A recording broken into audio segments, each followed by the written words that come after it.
Guys, we are already late. I'm awake. My brain just isn't. Mom, 5 more minutes. Ethan, you said that 10 minutes ago.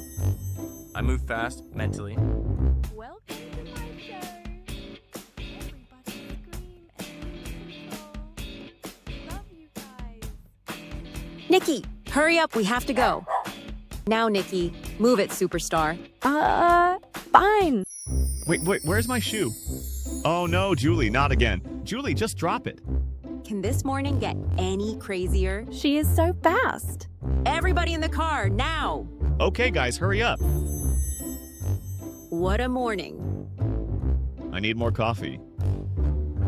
Wait, where is Julie? In the middle of the chaos, nobody noticed Julie was missing. That was another typical morning for the Bright family. Luckily, Julie was having the best morning ever. Is your family crazy in the morning too? Tell us in the comments. And don't miss episode 3.